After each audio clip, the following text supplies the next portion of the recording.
दुर्योधन के मृत्यु के बाद आखिर उसकी पत्नी भानुमति का क्या हुआ? क्या उसने किसी से विवाह कर लिया था या उसकी मृत्यु हो गई थी? जानने के लिए वीडियो को अंत तक जरूर देखिएगा।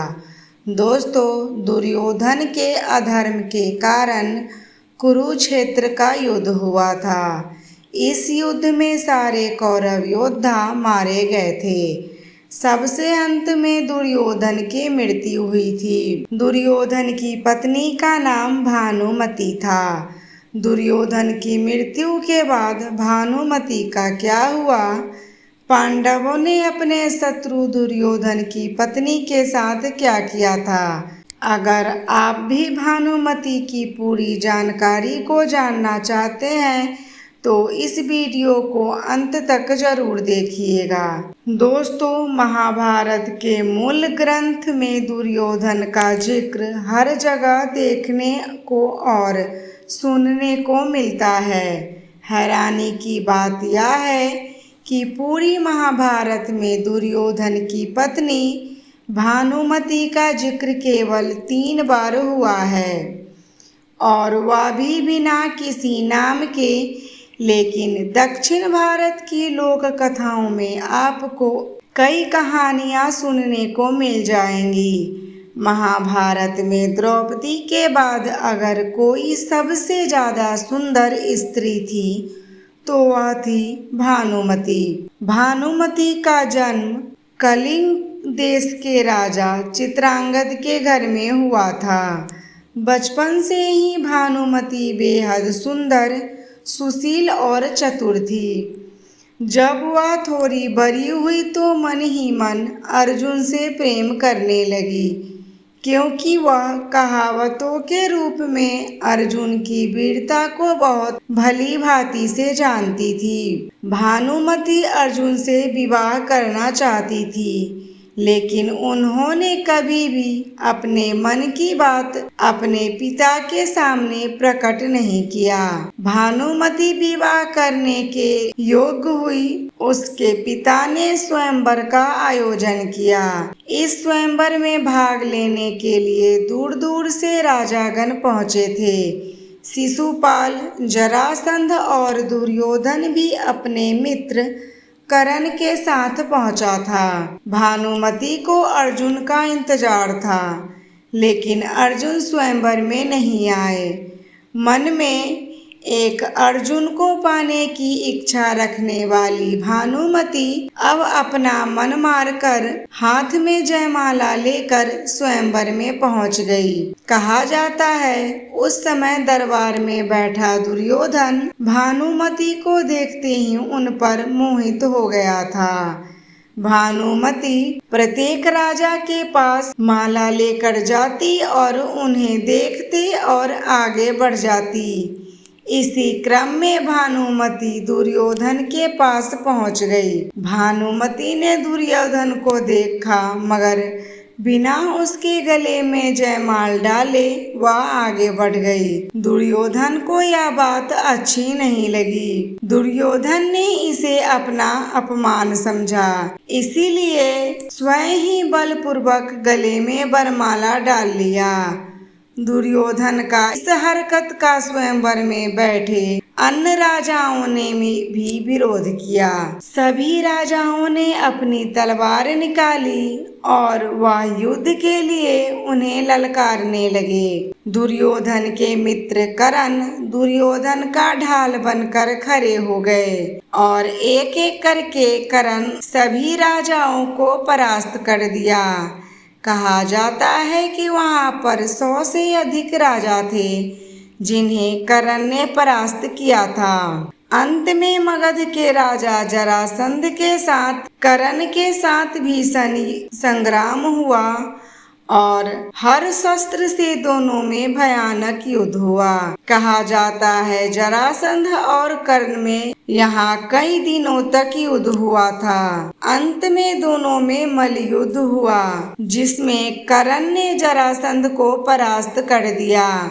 कर्ण की सहायता से दुर्योधन ने भानुमति का हरण कर लिया था। भानुमति की एक सहेली थी जिसका नाम सुप्रिया था। दुर्योधन जब भानुमति को अपने साथ लेकर हस्तिनापुर चल दिया तो उस समय सुप्रिया भी भानुमति के साथ उनकी रथ पर बैठ गई। हस्तिनापुर आने के बाद दुर्योधन ने भानुमति से और कर्ण ने सुप्रिया से एक ही दिन एक ही मंडप में विवाह कर लिया। दुर्योधन ने भानुमति का स्वयंवर में बीच से हरण कर लिया था, जिस वजह से राजा चित्रांगद का बहुत अपमान हुआ था। वह अपने पिता के अपमान से बहुत दुखी थी, लेकिन भानुमति के पास दुर्योधन को अपना पति स्वीकार करने के अलावा कोई और विकल्प भी तो नहीं था। विवाह के बाद कर्ण की भानुमति के साथ दोस्ती हो जाती है। कर्ण और भानुमति की दोस्ती बहुत गहरी हो गई थी। एक समय की बात है जब कर्ण और भानुमति चौसर खेल रहे थे, तब अचानक से भानुमति खेल छोड़कर उठने लगी, क्योंकि दुर्योधन वहां आ रहा था और उसे देखकर भानुमति खड़ी हो गई थी। भानुमति के खड़े हो जाने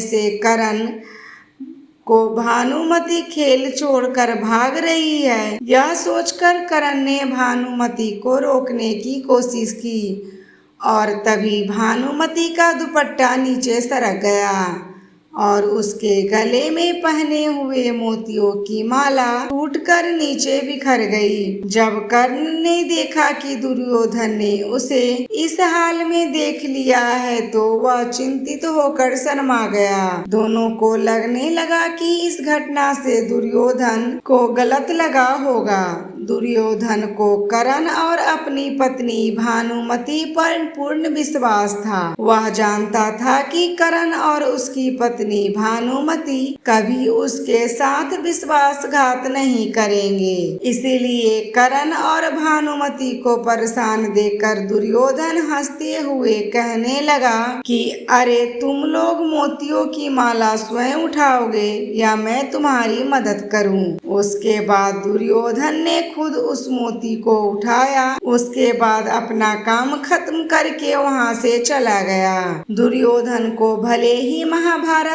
का एक खलनायक कहा जाता है, लेकिन दुर्योधन को अपनी पत्नी भानुमति पर बहुत विश्वास था। दुर्योधन भले ही बहुत सारी बुराइयां थी, लेकिन दुर्योधन में एक अच्छाइयां भी थी। समय बीतता गया और आगे जाकर दुर्योधन और भानुमति से 2 संतानों का जन्म हुआ। पुत्र का नाम लक्ष्मण और पुत्री का नाम लक्ष्मणा था। कुरुक्षेत्र के युद्ध में दुर्योधन के पुत्र लक्ष्मण ने हिस्सा लिया था, लेकिन वह अर्जुन के पुत्र अभिमन्यु के हाथों मारा गया था। दुर्योधन की पुत्री लक्ष्मणा अपनी माता के समान बेहद सुंदर थी। वह बचपन से ही एक वीरांगना की तरह अपना जीवन जीती आई थी। दुर्योधन की पुत्री लक्ष्मणा जब बड़ी हुई तो दुर्योधन अपनी पुत्री लक्ष्मणा का विवाह कर्ण के पुत्र ब्रजसेन के साथ करने की योजना बनाई। लक्ष्मणा ब्रजसेन के साथ बड़ी हुई थी, इसलिए वह भी ब्रजसेन से विवाह करना चाहती थी, लेकिन कुरु वंश की गरिमा बनाए रखने के लिए दुर्योधन ने अपनी पुत्री के लिए एक स्वयंवर का आयोजन किया।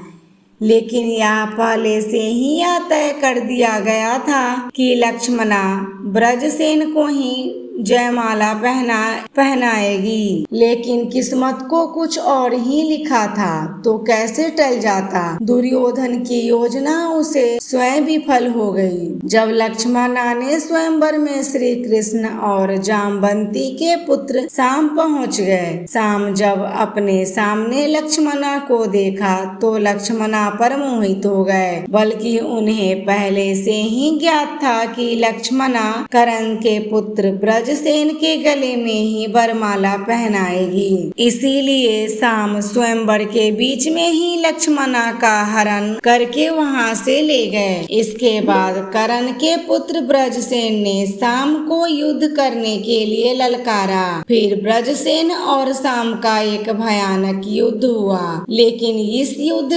युद्ध में शाम को परास्त कर दिया। जब लक्ष्मणा का हरण करके शाम भागने की कोशिश करने लगे, तब वह कुरु वंश का सम्मान बढ़ाने के लिए गुरु द्रोणाचार्य और पितामह भीष्म ने शाम का पीछा किया और शाम को परास्त करके बंदी बनाकर के हस्तिनापुर ले आए। दुर्योधन ने शाम को कारागार में डाल दिया।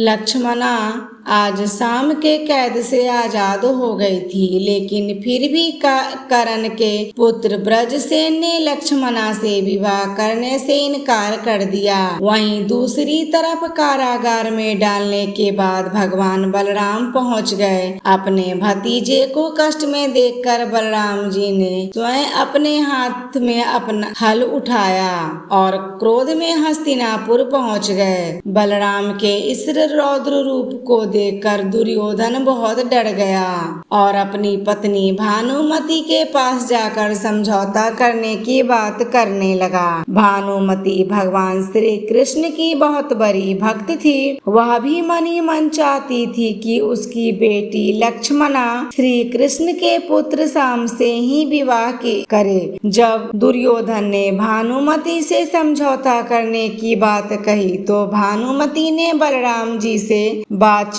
करके शाम और लक्ष्मणा के विवाह के लिए मना लिया। इसके बाद पूरी विधि विधान से विवाह हो गया था।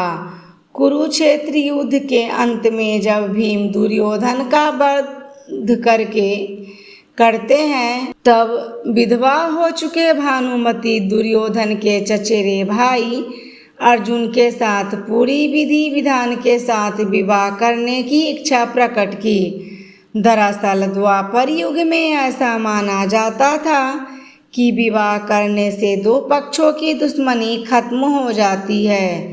भानुमति भी अर्जुन से बहुत प्रेम करती थी और जब भानुमति विधवा हो गई, तो अर्जुन भी भानुमति के दुख को देखकर अपने आप को रोक न सके और उन्होंने भानुमति का विवाह का प्रस्ताव स्वीकार कर लिया और उसे अपनी पत्नी के रूप में अपना लिया। दोस्तों, आपको महाभारत से जुड़ी यह कहानी कैसी लगी, हमें कमेंट करके ज़रूर बताइएगा। कहानी अच्छी लगी हो तो वीडियो को लाइक, शेयर और चैनल को सब्सक्राइब कीजिएगा। धन्यवाद।